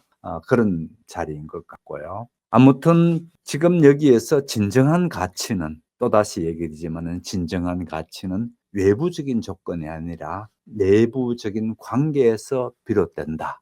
이 소설의 주제지요. 이 소설이 더 명확히 드러나고 있는 부분을 보게 될 테고요. 더욱더 극적으로 되는 것은 여호와의 길들임에 대해서 결국은 극적으로 나타나게 됩니다. 이제 이 장에 대한 마찬가지로 제미나이한테서 물어서 가져온 것을 한번 표로 보도록 하겠습니다. 여기에서 보시게 되면 어린 왕자의 장미에 대한 인식 변화, 이렇게 되어 있습니다. 상당히 잘 정리해 준 것 같습니다. 첫 번째에 단계를 만나기 전의 단계, 그러니까 5천 송이의 단계, 꽃들을 만나기 전의 단계와 그 다음에 5천 송이 장미를 만난 이후의 단계를 지금 얘기하고 있고요. 요 부분을 한번 보게 되면은 특별히 인식되어진 것, 특별한 것으로 생각했다가 그다음에 아주 흔한 존재 중에 하나였다라는 부분이고, 또 한 가지는 그 특별함의 근거가 어딥니까? 하나는 자기 별에 있을 때 장미 자신의 주장에 의해서 그렇게 됐고, 이제는 그 근거는 외향적인 유사성에서 무너지더라라는 부분이고요. 그다음에 주요 감정은 뭡니까? 사랑과 헌신, 그다음에 또 여기서는 일종의 배신당한 듯한 슬픔과 그다음 혼란, 이런 것들을 갖게 되고요. 이제 중요한 게 이 교훈 부분입니다. 특별함은 외형에 있지 않다. 외형에 있는 줄 오해했다는 거예요. 그 별에 있을 때 장미가 그 꼭 나를 어떻게 하라고 얘기하지는 않겠죠. 어린 왕자가 생각할 때 이쁘고 사랑스럽고, 그러니까 그게 다인 줄 알고 오해하고 있었는데, 지금 깨달은 것은, 특별한 것은 숫자에 있지 않고, 그죠? 이게 매우 중요합니다. 특별한 것은 외관에 있지 않고 다른 내면에 있더라라는 것을 깨닫기 시작하고 있다. 이 부분이 되겠습니다. 여우가 나타난 것은 바로 그때였다. 안녕! 여우가 말했다. 안녕. 어린 왕자는 얌전히 대답하고 고개를 돌렸지만 아무것도 보이지 않았다. 여기 있어. 그 목소리가 말했다. 사과나무 밑에. 넌 누구니? 어린 왕자가 말했다. 정말 예쁘구나. 난 여우야. 여우가 말했다. 이리 와서 나하고 놀자. 어린 왕자가 제안했다. 난 아주 슬퍼. 난 너하고 놀 수가 없어. 여우가 말했다. 난 길들여주지 않았거든. 아, 미안해. 어린 왕자가 말했다. 그러나 곰곰이 생각해보고 나서 덧붙였다. 길들인다는 게 무슨 뜻이야? 넌 여기 애가 아니구나. 여우가 말했다. 넌 뭘 찾고 있니? 난 사람들을 찾아. 어린 왕자가 말했다. 길들인다는 게 무슨 뜻이야? 사람들은 총을 가지고 있고 사냥을 해. 정말 난처한 것들이야. 그들은 닭도 키우지. 그네들의 유일한 낙이야. 너는 닭을 찾니? 여우가 말했다. 아니야. 어린 왕자가 말했다. 나는 친구들을 찾고 있어. 길들인다는 게 무슨 뜻이야? 그건 모두들 너무나 잊고 있는 것이지. 여우가 말했다. 그건 관계를 맺는다는 뜻이야. 관계를 맺는다고? 물론이지. 여우가 말했다. 너는 아직 내게 세상에 흔한 아이들과 전혀 다를 게 없는 한 아이에 지나지 않아. 그래서 나는 네가 필요 없어. 너도 역시 내가 필요 없지. 나도 세상에 흔한 여러 여우들과 전혀 다를 게 없는 한 여우에 지나지 않는 거야. 그러나 네가 나를 길들인다면 우리는 서로 필요하게 되지. 너는 나한테 이 세상에 하나밖에 없는 것이 될 거야. 나는 너한테 이 세상에 하나밖에 없는 것이 될 거고. 알 것 같아. 어린 왕자가 말했다. 꽃이 하나 있는데 그 꽃이 나를 길들인 것 같아. 그럴 수 있지. 여우가 말했다. 지구 위엔 별의별 일이 다 있으니까. 오, 지구에서가 아니야. 어린 왕자가 말했다. 여우는 몹시 마음이 끌리는 것 같았다. 그럼 다른 별에서야? 그래. 그 별에 사냥꾼이 있니? 없어. 그거 끌리는데? 그럼 닭은? 없어. 완전한 것은 없지. 여우는 한숨을 내쉬었다. 그러나 여우는 자기 생각을 다시 이야기했다. 내 생활은 단조로워. 나는 닭을 쫓고 사람들은 나를 쫓고 닭들은 모두 그게 그거고 사람들도 모두 그게 그거고 그래서 난 좀 지겨워. 그러나 네가 날 길들인다면 내 생활은 햇빛을 받은 듯 환해질 거야. 모든 발자국 소리와는 다르게 들릴 발자국 소리를 나는 듣게 될 거야. 다른 발자국 소리는 나를 땅속에 숨게 하지. 네 발자국 소리는 음악처럼 나를 굴 밖으로 불러낼 거야. 그리고 저기 밀밭이 보이지? 나는 빵을 먹지 않아. 밀은 내게 아무 소용이 없어. 밀밭을 보아도 떠오르는 게 없어. 그래서 슬퍼. 그러나 네 머리칼은 금빛이야. 그래서 네가 나를 길들인다면 정말 놀라운 일이 일어날 거야. 밀은 금빛이어서 너를 생각나게 할 거야. 그래서 나는 밀밭에 스치는 바람 소리를 사랑하게 될 거고, 여우는 입을 다물고 오랫동안 어린 왕자를 바라보았다. 제발 나를 길들여줘. 여우가 말했다. 그러고는 싶은데 어린 왕자가 대답했다. 시간이 없어. 나는 친구들을 찾아야 하고 알아야 할 것도 많고 자기가 길들인 것밖에는 알 수 없는 거야. 여우가 말했다. 사람들은 이제 어느 것도 알 시간이 없어. 그들은 미리 만들어진 것을 모두 상점에서 사지. 그러나 친구를 파는 상인은 없어. 그래서 사람들은 친구가 없지. 네가 친구를 갖고 싶다면 나를 길들여줘. 어떻게 해야 하는데? 어린 왕자가 말했다. 아주 참을성이 있어야 해. 여우가 대답했다. 처음에는 나한테서 조금 떨어져서 바로 그렇게 풀밭에 앉아 있어. 난 겨눈질로 너를 볼 텐데 너는 말을 하지 마. 말은 오해의 근원이야. 그러나 하루하루 조금씩 가까이 앉아도 돼. 이튿날 어린 왕자가 다시 왔다. 같은 시간에 왔으면 더 좋았을 걸. 여우가 말했다. 가령 오후 4시에 네가 온다면 나는 3시부터 행복해지기 시작할 거야. 시간이 갈수록 난 더 행복해질 거야. 4시가 되면 벌써 나는 안달이 나서 안절부절 못하게 될 거야. 난 행복의 대가가 무엇인지 알게 될 거야. 그러나 네가 아무 때나 온다면 몇 시에 마음을 준비해야 할지 알 수 없을 거야. 의뢰가 필요해. 의뢰가 뭐야? 어린 왕자가 말했다. 그것도 모두들 너무 잊고 있는 것이지. 여우가 말했다. 그건 어떤 날을 다른 날과 다르게, 어떤 시간을 다른 시간과 다르게 만드는 거야. 이를테면 사냥꾼들에게도 의뢰가 있지. 그들은 목요일이면 마을 처녀들하고 춤을 춘단다. 그래서 목요일은 경이로운 날이지. 나는 포도밭까지 산책을 나가지. 만일에 사냥꾼들이 아무 때나 춤을 춘다면 모든 날이 다 그게 그거고 내게는 휴일이 없을 거야. 이렇게 해서 어린 왕자는 여우를 길들였다. 그리고 이별의 시간이 다가왔을 때 여우가 말했다. 아, 울음이 나올 것 같아. 그건 네 잘못이야. 난 너를 좀 더 괴롭히고 싶지 않았는데 네가 길들여 달라고 해서. 어린 왕자가 말했다. 물론 그래. 여우가 말했다. 그런데 넌 울려고 하잖아. 어린 왕자가 말했다. 물론 그래. 여우가 말했다. 그럼 넌 얻은 게 아무것도 없잖아. 얻은 게 있지. 저 밀 색깔이 있으니까. 여우가 말했다. 그리고 그는 덧붙였다. 장미들을 다시 보러 가봐. 네 꽃은 이 세상에 단 하나란 걸 알게 될 거야. 이별의 인사를 하러 내가 다시 돌아가면 선물로 비밀 하나를 알려줄게. 어린 왕자는 장미들을 다시 보러 갔다. 그는 꽃들에게 말했다. 너희들은 내 장미를 전혀 닮지 않았어. 너희들은 아직 아무것도 아니야. 누구도 너희들을 길들이지 않았고 너희들은 누구도 길들이지 않았어. 너희들은 옛날 내 여우와 같아. 수많은 다른 여우들과 다를 게 없는 여우 한 마리에 지나지 않았지. 그러나 내가 친구로 삼았고 그래서 이제는 이 세상에서 단 하나밖에 없는 여우가 됐어. 이 말에 장미꽃들은 난처했다. 너희들은 아름다워. 그러나 너희들은 비어 있어. 어린 왕자는 다시 말했다. 아무도 너희들을 위해 죽을 수는 없는 거야. 물론 못 모르는 행위는 내 장미도 너희들과 비슷하다고 생각할 거야. 그러나 그 꽃 하나만으로도 너희들 전부보다 더 소중해. 내가 물을 준 꽃이기 때문이야. 내가 유리덮개를 씌워준 꽃이기 때문이야. 내가 바람막이로 바람을 막아준 꽃이기 때문이야. 내가 벌레를 잡아준 꽃이기 때문이야.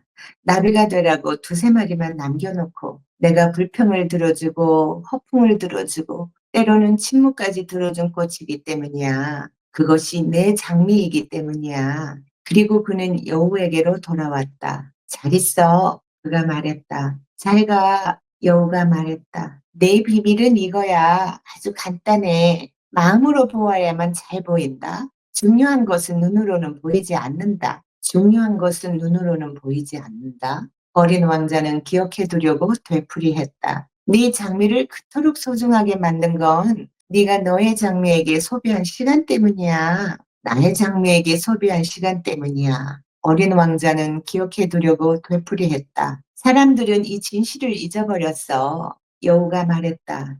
그러나 너는 잊으면 안 돼. 네가 길들인 것에 너는 언제까지나 책임이 있어. 너는 네 장미한테 책임이 있어. 나는 내 장미한테 책임이 있어. 어린 왕자는 기억해 두려고 되풀이했다. 21장을 오늘 여기까지만 하고 다음 주로 또 이어서 하도록 하겠습니다. 마지막 장이 되겠습니다. 이제 어린 왕자가 우연히 여우를 만나게 됩니다. 외로움을 느끼던 어린 왕자는 여우를 함께 놀자고 그렇게 먼저 제안합니다. 그랬을 때 여우는 아직 길들이지 않았기 때문에 함께 놀 수 없다고 그렇게 대답합니다. 그런데 어린 왕자는 길들임이 뭔지 모른단 말이에요. 그래서 길들임이 뭔데? 그렇게 했더니만은 관계를 맺는 것이라고 설명해 줍니다. 이제 여기서 중요한 얘기가 나오죠. 이 소설의 핵심 중의 핵심이 관계 맺음입니다. 이 관계 맺음에 대해서 이제 설명을 여우로부터 듣습니다. 그러면서 여우는 어린 왕자에게 자신을 길들여 달라고 부탁합니다. 길들여지면 서로에게 어떤 존재인가 하면 특별한 존재가 된다는 겁니다. 그래서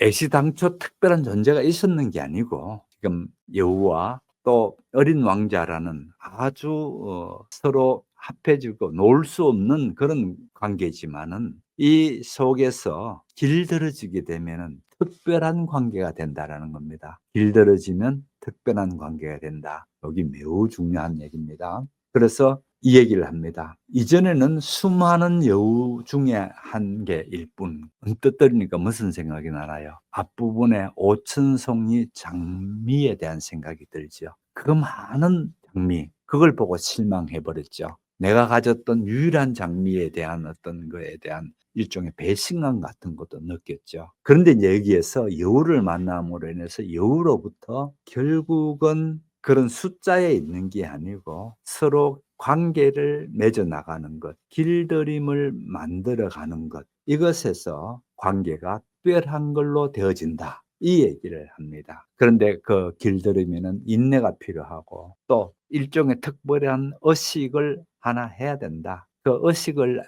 라는 게 뭔가 하면은 매일 일정한 시간에 어린 왕자가 여우를 찾아온다면은 여우는 그 시간을 기다리면서 행복해 할 거다. 예를 들어서 4시에 온다고 그랬을 때 여우는 벌써 3시부터 기다리면서 행복해질 거다. 이 얘기입니다. 참 멋있는 얘기가 나오죠. 4시에 온다 했을 때 3시부터 벌써 행복해진다라는 부분입니다. 언제? 길들여지고 또 관계 맺음이 되어졌을 때에 그렇게 특별한 일이 벌어진다는 얘기입니다. 자, 그 다음에 이 장에서 얘기하고 있는 길들임의 진정한 의미가 무엇이고 또 마음으로 보는 것의 중요성은 뭐고 또 관계에 따르는 책임도 나오죠. 책임. 그 다음에 밀밭의 비유.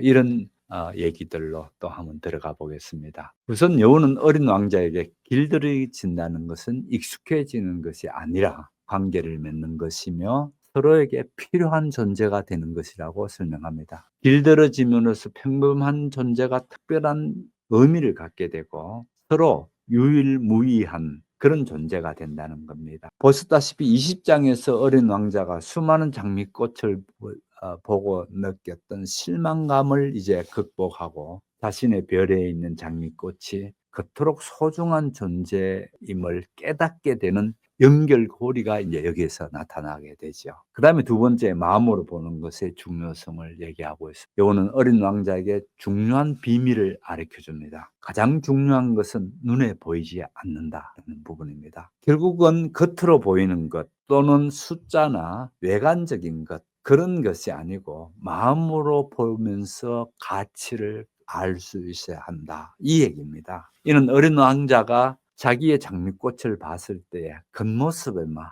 바깥으로 드러나는 아름다움에만 그 혹했던 자기의 어리석었던 과거를 반성하는 그런 시간이 되면서 또 바깥만 봤기 때문에 그 아름다운 장미를 바깥만 봤기 때문에 그 속마음을 못 봐서 결국은 갈등이 되고 그 별을 떠나게 된 부분이 아니었는가라고 후회하게 됩니다. 그 다음에 세 번째는 이겁니다. 여우는 어린 왕자에게 길들임에 대해서 가리키면서 길들임이라는 것은 책임져 준다는 얘기를 합니다. 와, 이것도 멋있죠. 결국은 여우의 이 얘기를 통해서 어린 왕자는 자기가 장미꽃을 위해서 쏟았던 시간과 정성이 이제는 얼마나 소중한 것이었는가, 그게 특별한 관계를 만들어줬던 거구나라는 걸 깨닫게 되고요. 또 이제 그 관계에 대한 책임을 져야 한다라는 것을 통감합니다. 그래서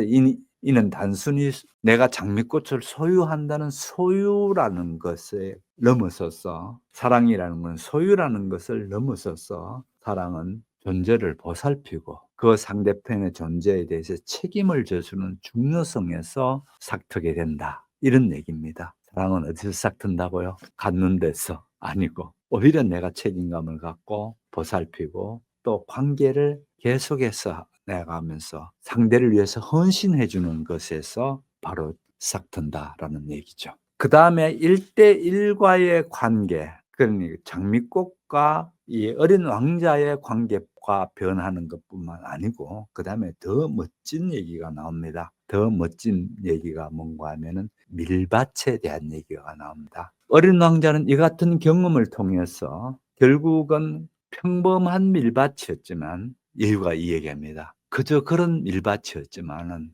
명구하면 여우는 밀이 필요하지 않거든요, 사람들처럼. 그러나 이제는 여우가 얘기가 저 황금빛 밀밭을 볼 때에는 어린 왕자의 그 황금빛 머리칼을 생각하면서 그 머리칼을 떠올리게 되기 때문에 저 밀밭이 이제 내게는 특별한 관계로 오고 있다는 겁니다. 특별한 관계가 되었다는 겁니다. 이게 이제 굉장히 중요한 겁니다. 왜 그런가 하면 제가 처음 시작할 때 이 얘기를 했죠. 처음 시작할 때에 자연주의라는 걸 얘기했습니다. 자연주의라는 게 바로 이제 이런 거거든요. 실은 논리적으로 밀밭은 그 자리에 밀밭에 그대로 있었지 변한 게 아무것도 없습니다. 그러나 자연주의적인 측면에서 봤을 때에 여유가 말했듯 그동안은 저 밀밭은 나하고 아무 관계 없었어. 그런데 이제 너와의 관계를 통해서, 그러니까 어린 왕자의 관계를 통해서 이제 저 밀밭이 내게는 새로운 의미로, 새로운 저 밀밭과의 관계로 맺어지게 된다. 연구하면은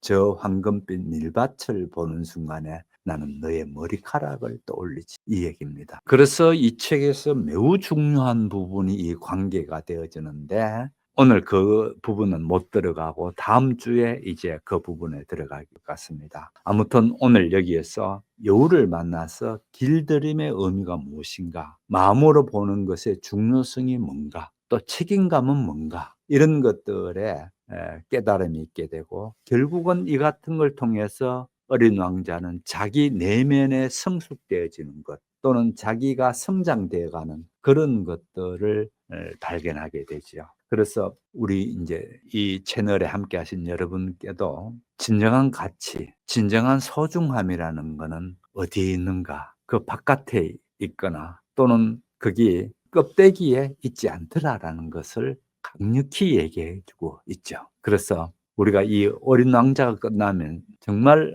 새로운 눈을 뜰 수 있는 그런 시간이 되시면 좋겠습니다. 긴 시간 함께 해주신 여러분 감사드리고요. 다음 주에 또 함께 뵙도록 하겠습니다. 아마 다음 주에 마지막까지 다 할 수 있을 것 같습니다. 함께 해주신 여러분 대단히 감사합니다. 안녕히 계십시오.